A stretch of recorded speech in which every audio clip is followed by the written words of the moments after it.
राजनीति में कुछ नाम ऐसे होते हैं जो सत्ता और रणनीति का मतलब दूसरा नाम ही बन जाते हैं।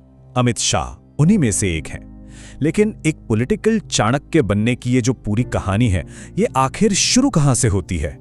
तो ये कहानी शुरू होती है यहां से। साल है 1977, जगह है गुजरात का एक छोटा सा कस्बा बाड़सा। सोचिए, एक 13 साल का लड़का है जो इमरजेंसी के खिलाफ दीवारों पर पोस्टर चिपका रहा है। उस वक्त शायद ही किसी ने सोचा होगा कि यही लड़का एक दिन देश की सियासत की सबसे ऊंची दीवारों को भी लांघ जाएगा।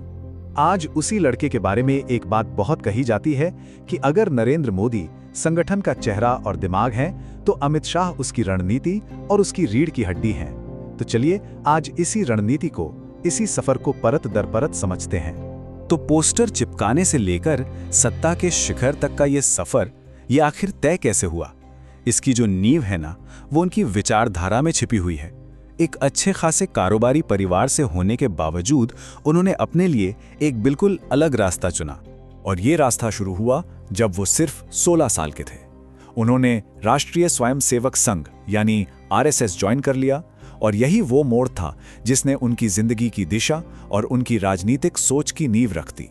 और फिर 80 के दशक में हुई वो मुलाकात जिसने भारतीय राजनीति का नक्शा बदलने की, आप कह सकते हैं, शुरुआत की। नरेंद्र मोदी और अमित शाह, आरएसएस का बैकग्राउंड और जमीन पर काम करने का जबरदस्त जुनून, इन दो चीजों ने इस जोड़ी को हमेशा के लिए एक साथ ला दिया। यहां से शाह का पॉलिटिकल ग्राफ बहुत तेजी से ऊपर गया। 1987 में बीजेवाईएम ज्वाइन किया और ठीक 2 साल बाद, सिर्फ 25 साल की उम्र में, वो बीजेपी की अहमदाबाद शहर यूनिट के सेक्रेटरी बन गए। ये वो दौर था जब गुजरात में बीजेपी की जमीनी मशीन तैयार हो रही थी और शाह उसके सबसे अहम पुर्जों में से एक थे। गुजरात उनकी पॉलिटिकल लैब बन गया। यहीं पर दुनिया ने पहली बार उनकी बेजोड़ इलेक्शन इंजीनियरिंग की झलक देखी और इसी वजह से उन्हें चाणक्य कहा जाने लगा। चलिए इसको जरा आंकड़ों से समझते हैं। 1997 में जब वो पहली बार विधायक बने तो उनकी जीत का अंतर था 24,689 वोट। ठीक है, एक अच्छी शुरुआत थी, पर कुछ एक्स्ट्रा ऑर्डिनरी नहीं। लेकिन फिर अगले ही चुनाव में देखिए क्या होता है। ये आंकड़ा ये लगभग 6 गुना बढ़कर पहुंच जाता है 1,32,477 पर। यह सिर्फ एक बड़ी जीत नहीं थी, ये एक ऐलान था कि पॉलिटिक्स में एक नया चुनावी मैनेजर आ चुका है। और फिर ये नंबर देखिए, 2,88,327। ये नंबर महज वोट नहीं है, ये बूथ लेवल मैनेजमेंट की उस कला का सबूत है जिसे शाह ने गुजरात में परफेक्ट कर लिया था। एक ऐसी मशीन जिसे भेदना लगभग नामुमकिन था। सब कुछ एकदम सही चल रहा था, लेकिन फिर कहानी में एक ऐसा मोड़ आया जिसने उनके राजनीतिक करियर पर ही एक बड़ा सवालिया निशान लगा दिया। साल था 2010। सोहराबुद्दीन शेख एनकाउंटर मामले में सीबीआई ने उन्हें गिरफ्तार कर लिया। उन्हें 90 दिन जेल में बिताने पड़े और तो और कोर्ट ने उनके गुजरात में दाखिल होने पर ही पाबंदी लगा दी। कई पॉलिटिकल एक्सपर्ट्स ने तो मान लिया था कि अमित शाह का चैप्टर अब क्लोज हो चुका है। लेकिन 2015 में तस्वीर पूरी तरह बदल गई। सीबीआई की स्पेशल कोर्ट ने उन्हें बरी करते हुए कहा कि यह पूरा मामला राजनीति से प्रेरित था। बस इस एक फैसले ने उनकी वापसी का रास्ता साफ कर दिया और ये वापसी पहले से कहीं ज्यादा धमाकेदार होने वाली थी। और उस वापसी का सबसे बड़ा मंच बना 2014 का लोकसभा चुनाव। उन्हें जिम्मेदारी मिली उस राज्य की जो दिल्ली का रास्ता तय करता है, उत्तर प्रदेश। अब देखिए, 80 लोकसभा सीटों वाला यूपी बीजेपी के लिए हमेशा से एक बड़ी चुनौती रहा था। शाह ने महीनों तक हर कोने का दौरा किया, जमीनी समीकरणों को समझा। तो नतीजा क्या रहा? 80 में से 73 सीटें। यह सिर्फ एक चुनावी जीत नहीं थी, ये राष्ट्रीय राजनीति में एक भूकंप था। इस एक नंबर ने अमित शाह को दिल्ली की सियासत का सबसे बड़ा रणनीतिकार साबित कर दिया था।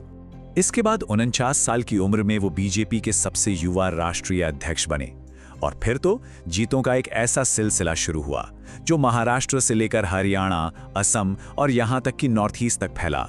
और 2019 में 303 सीटों की वो जो प्रचंड जीत थी, वो इसी दौर की सबसे बड़ी कामयाबी थी। अध्यक्ष पद के बाद आया गृह मंत्री का कार्यकाल और शायद उनके करियर का सबसे निर्णायक अध्याय, जिसने उनकी विरासत और उनसे जुड़े विवादों दोनों को एक साथ गढ़ा है। 5 अगस्त 2019, एक तारीख जिसने देश का भूगोल और 70 साल पुरानी राजनीति दोनों को बदल दिया। अनुच्छेद 370 को हटाने का ऐलान संसद में खुद अमित शाह ने किया। ये उनके सबसे साहसिक और हाँ, सबसे विवादास्पद फैसलों में से एक माना जाता है। जाहिर है, उनके फैसलों और उनकी शख्सियत को लेकर राय बंटी हुई है।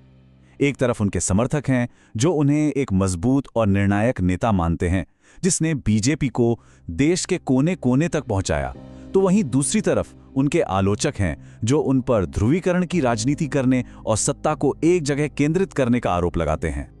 लेकिन इन दोनों विचारों के बीच एक ऐसा आंकड़ा है जिस पर कोई बहस नहीं है। 1989 से लेकर आज तक उन्होंने 29 से ज्यादा चुनाव लड़े हैं और मैनेज किए हैं, और उनकी हार का आंकड़ा है 0। एक भी चुनाव नहीं हारे।